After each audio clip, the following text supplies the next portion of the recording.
On the point of local topics that's going on today, Mauna Kea is a big issue. It's garnered national news, world news even. You've been up there I have. I've been up there a few times. as working for the governor's office or with the no No, okay. personal time. Personal time. Yeah, So yeah, you're yeah. not going up there as a state representative at all. You're going up Right. there Right. on your personal time. So I have a few. Again, my Hanai uncle, who's a native Hawaiian, he's introduced me into a great community, and also working within politics here, you step into so many communities, and one of my communities happens to be a community that's fighting for Native Hawaiian sovereignty to gain the civil rights and the human rights back for Hawaiian people that were taken away about 200 years ago now. So I went up there. I took some time off work and went up there to stand with my family and what they call themselves the Kiai, or the protectors. Right. Right when the first, what they call kahea, the call for action to come out, happened, when individuals had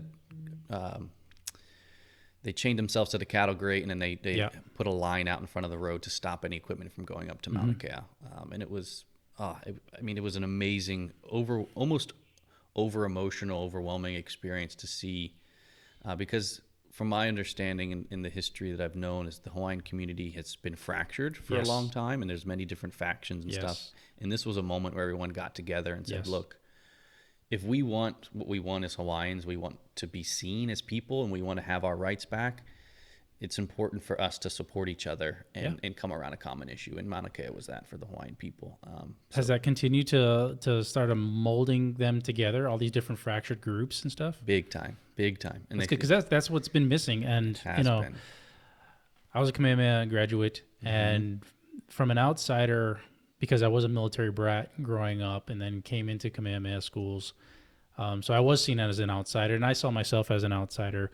And going through the sovereignty issues of the 90s and the 2000s, it was blatantly apparent that it was fractured, and there were different groups all over the place that wanted different things. Right. And one person was important here, one person was important here, and I was like, wait, who's in charge of the Hawaiian sovereignty movement? There wasn't. Right. And you look at comparable to like Native American communities across the United States and Canada, they have like one tribe here that takes care of this geographical area.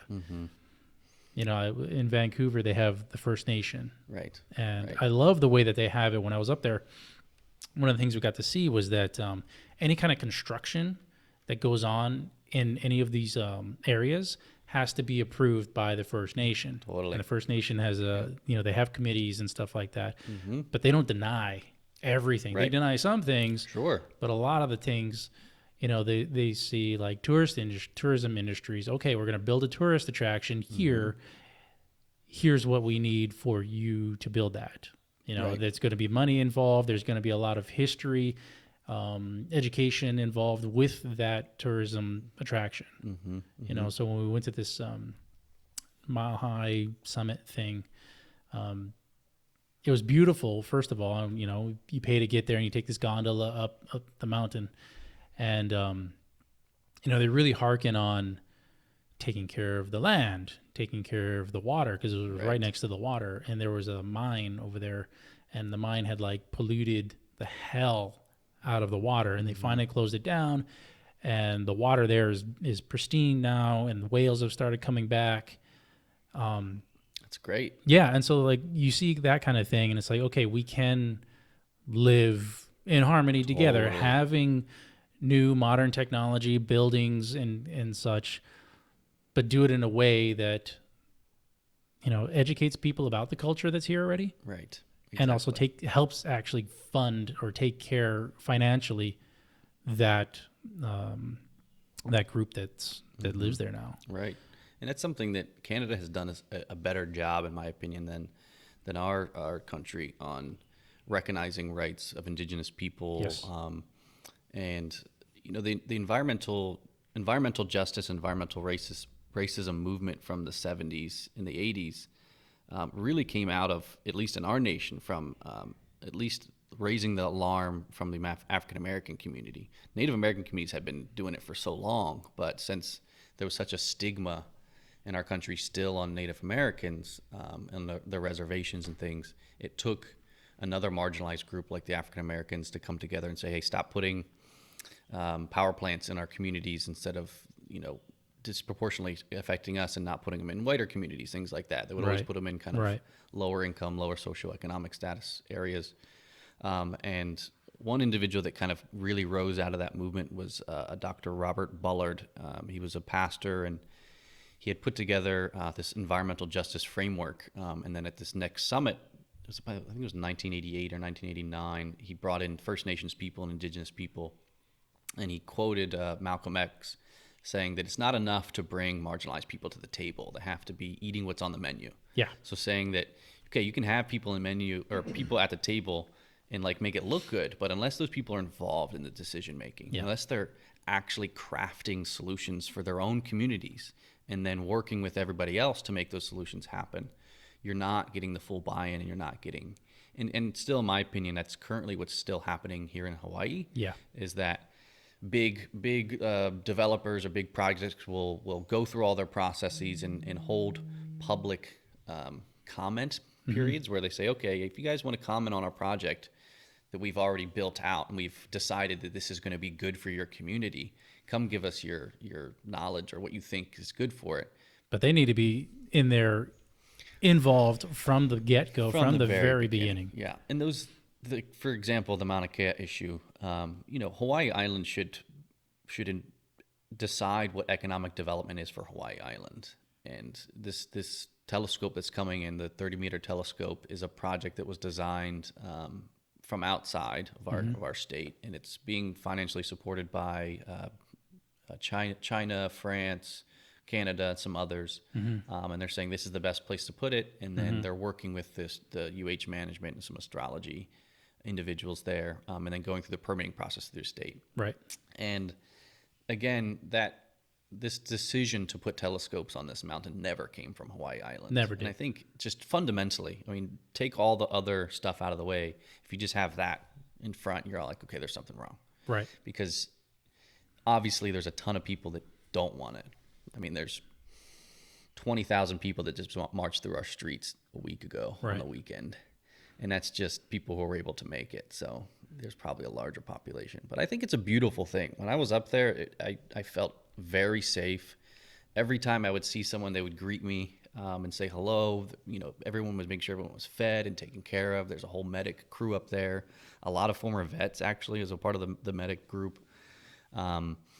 It's kind of the antithesis of what our pro-growth model or unsustainable model we have here. It's kind of really cool to see the contrast of people pulling resources together, not having to spend money. The resources came out of like what you could provide. And then there was also a space for people to create things that they saw that were missing. So for example, my friend Kaniela went up there, and he has a young kid that's I think about 2 or 3, maybe a little older, maybe 3 or 4, toddler. And he was all like, I want to go do these speeches. And he was teaching some classes. He's like, but I got no one to watch my kid while I'm doing it. He's like, had his kid with him in tow, and he always brings his kid around, which is great to have his kid experience these things. He's like, but I would, like, it's a little bit of assistance. So he built a kind of a keiki tent and brought in, solicited donations, and they were able to use some funds and made a cool little area for kids. And now there's an entire daycare up there. You know what I mean? So they allow people space to make things. So in the larger issue of the telescopes being built up there, do you see any possibility of it going forward in a different form? Obviously, it's not going to go up there in the current form. Sure. I think that line has long been drawn. It's done. It's not going to go up there the way that they had planned. Do I see the TMT going forward, and if there's a way forward for it to be built? That's a tricky question, because the concept of ho'oponopono, which is kind of mediation in the Hawaiian culture, for even to initiate that process, the threats or the acts that are going to be detrimental to each side have to be off the table. Right. And that means that the state would have to come to the table and all the other entities and say, okay, we're going to stop this project. Yes. And then we can discuss about how we move forward as entities to talk about projects in the future. Mayor Kim is the lead on the project right now. He's the mayor of Hawaii Island, and he kind of put together what he thought the path forward was. I think it's like a 12 or 15 page document that lays out the path forward. But from the very beginning, it's pretty much saying we all need to compromise of how we can build this on top of the mountain. Not how do we compromise building a telescope sometime in the future, because this project is kind of scrapped in the way the way, shape, and form it is now. So I really feel like a lot of our public officials are missing the point. The point is that the compromises have been for so long on one side, which has been the side of the protectors and the individuals in the Hawaiian community have compromised on, there's already 13 telescopes up there. There's only supposed to be 3 or 4. Then they pushed it to 13, and now they're saying, oh, we're going to take away one, and then we'll put this one up. So there's still going to be 13. Well, this one's the footprint of all 13. This one's going to be the largest telescope in the massive. world. And from a citizen looking in, I like to think of myself as a citizen of the world, not just Hawaii, not just the United States. Those being my priority as a citizen. However, I do see myself as a citizen of the world, citizen of humanity. I was watching a thing on Neil deGrasse Tyson, the astrophysicist, and his comments on Mauna Kea. And he basically boiled down to like, this is kind of like the eye of the world looking into space. That's what it's going to be. Yeah. So whatever your religious affiliations or anything like that, this could take you closer to whatever your religious beliefs are. I totally agree with that. However, bring back to the point of the indigenous people weren't involved in the process from the get-go, and now they're just trying to compromise so that they can build said telescope the way it is. Totally. And it's like, dude, backtrack. Right. Pump the brakes. Bring it back. Yeah. Look at how we treat indigenous people in other parts of the country, and especially in Canada. See what they're doing. Right. See how they're getting people involved, the indigenous people involved, to help build it. Right. And I think if they were involved from the very beginning, that this project could have been 10 times better than it is now. Totally. Because the indigenous people, there's this narrative that it's religion versus science, but the Hawaiian people, their culture is also based in science. I mean, they're the best navigators in the world for generations. I know Thompson's thing, he had a short video on how they did the navigation, and they actually turned the entire ship into a compass. Yeah, it's beautiful. Yeah. And I think, again, missing the point that the state has been doing is that this isn't about stopping this telescope. Like, I know people that are up there on that mountain that are astrophysicists. Like, a friend of mine is in school right now at UH in astrology, and is employed by NASA and works with the telescopes, but he's protesting the telescope because he's a Hawaiian by culture, is saying, look, we want this technology. This technology, we want to exist in humanity. We just don't want it to oppress people continually. And we don't want science to be based on oppression.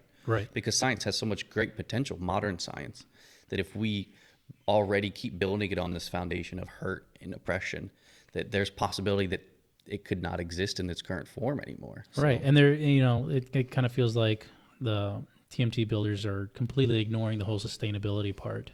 Yeah. Where they just keep building up there. It's like, okay, there's places to build up there. Clear those off first, then build up there. Yeah. Oh, you can't do that? Well, and then there's policies that say that, if they build more, they're supposed to decommission some, and they're supposed to take some offline. And it's been in the state audits from year to year that said they have failed to meet the requirements to decommission. Yeah. So all the telescopes that are built up there now none of them have been decommissioned yet, and they're supposed to be decommissioned already. Right. So people are saying, you've already failed to do all of these things you promised us to do. Why are we going to believe you about all the promises you're going to make us about this project? Right. And then the Board of Regents just approved another telescope on top of Mauna Kea like a week ago, that like in the future after TMT. And so people are all like, how deaf can you be? Right. So I didn't know that. I don't think a lot of people knew that. They've already approved another future telescope after the TMT. Yeah. So, and I don't know the details of that, but the details aren't set. I mean, it could be that they want to decommission one and put another one in that footprint, but currently what they signed on to from a long time ago is that once they put a telescope up there, they have to make sure they can return the land to the way they found it. Right. And it's impossible already from like the Subaru telescope. They shaved off a top of the pu'u, the top of the mountain. Right. It's never going to go back to exactly how it was before. Never. So again, just a lot of like tone deaf people that don't understand the full complex issue of it, and they're just clouded by their bias, which is unfortunate because, you know, bias is okay in some sense. It's built into us as people to protect ourselves, to, you know, if we go by a bush and we get bit by a snake, we're probably not going to go by that bush anymore. You know what I mean? It's inherent in us, but we also have to realize that not all bushes are bad, and that we can't be scared of all the bushes, right? So don't be scared of bushes, people. Don't be scared of bushes. Unless they're burning. Or talking. Yeah. Reminds me of like the Three Amigos. Right. No, that was the singing bush. Yeah. The singing bush. Yeah. There you go. She'll be coming around the mountain. That's a great movie. Three Amigos. It is a good movie.